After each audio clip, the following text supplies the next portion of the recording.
Jadi dalam perselisihan para ustadz ataupun para ulama ada 5 tahapan. Ini 5 tahapan ini penting sebenarnya. Ini modal sekali bagi orang awam. Pertama, kalau kita memiliki kemampuan untuk melihat dalilnya, ya kita lihat dalilnya. Biasanya kita nggak sampai. Biasanya kan begitu. Ada yang mensohhikan, saya juga nggak tahu sahih dhaif itu gimana metodologinya kan gitu. Ya sudah, kalau begitu kita lewati. Taib. Yang berikutnya yang kita ikuti adalah pandangan mayoritas ulama. Jumhur. Kalau kita dalil, saya nggak sampai nih dalil.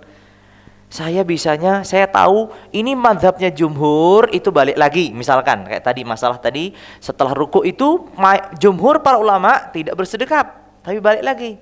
Tapi ada pandangannya yang bersedekap. Sudahlah, jumhur mengatakan tidak bersedekap, saya ikut yang tidak bersedekap. Kan kita bingung soalnya. Kalau ternyata nggak tahu juga mana jumhurnya, mana yang minoritas, mana yang mayoritas.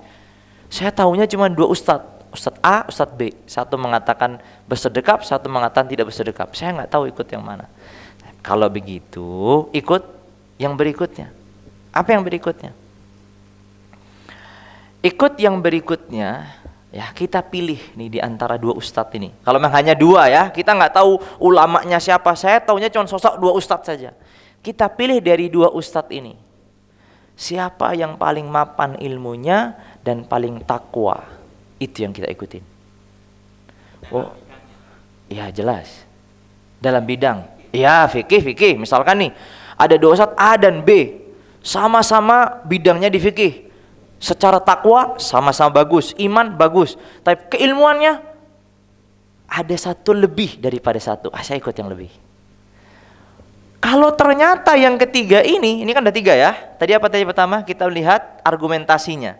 Tapi tidak semua bisa kita pahami kan, kita nggak tahu. Yang terbatas orang awam rata-rata nggak bisa. Kita masuk ke level yang kedua, nggak tahu dalilnya, ya berarti ikutin yang mayoritas ulama. Kita juga nggak tahu mayoritas ulama, kita ikutin yang paling guru, yang paling berilmu dan paling beriman. Kita juga nggak tahu. Kenapa nggak tahu? Saya yakin dua-duanya ini berilmu, saya yakin dua-duanya ini juga soleh. Saya nggak bisa bedakan. Berarti masuk kepada level yang keempat. Apa itu? Level yang keempat adalah pendapat yang paling terjaga. Pendapat yang paling terjaga. Apa pendapat yang paling terjaga? Maksudnya, kalau ada yang mengatakan wajib dan sunnah, saya mengikut yang wajib. Iya, untuk kehati-hatian. Jelas ya? Ada yang mengatakan haram dan mubah, saya ikut yang haram. Untuk kehati-hatian. Mengikuti pendapat yang paling terjaga, paling hati-hati. Ya. Kalau ternyata pendapat yang paling hati-hati ini justru merumitkan kehidupan beragama kita, berat, malah kita jadinya mutung gitu ya beragamanya, malah futur beragamanya. Ikuti paling terakhir, level yang kelima, yaitu apa? Pendapat yang paling ringan.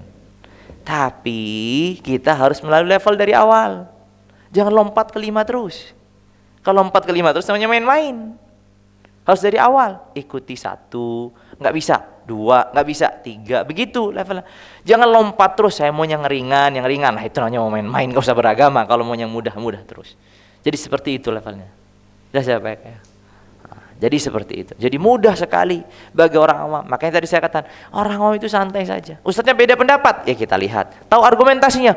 Saya nggak tahu Ustadz. Buta dalil, buta hadis, buta apa. Kata ini ayatnya begini, hadisnya begini. Kata ini saya bingung. Semuanya pakai ayat. Qala Allah, qala Rasulullah. Bingung saya. Ikutin mayoritas para ulama. Saya juga nggak tahu mayoritasnya di mana.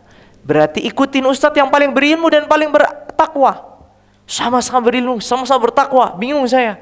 Ikutin yang paling terjaga, paling hati-hati. Tapi ternyata prakteknya keseharian kita susah Ustaz yang paling hati-hati itu. Ya sudah, ikutin yang mudah. Kan begitu. Tapi ingat, saya ingatkan sekali lagi, jangan selalu lompat ke level 5 ya. Saya mudah terus saja. Apa? Mudah lagi. Enggak, saya enggak bisa ini. 1 2 3 lompat 5. 1 2 3 lompat 5. Ya levelnya enggak naik-naik nanti imannya dan takwanya ini. Bahaya.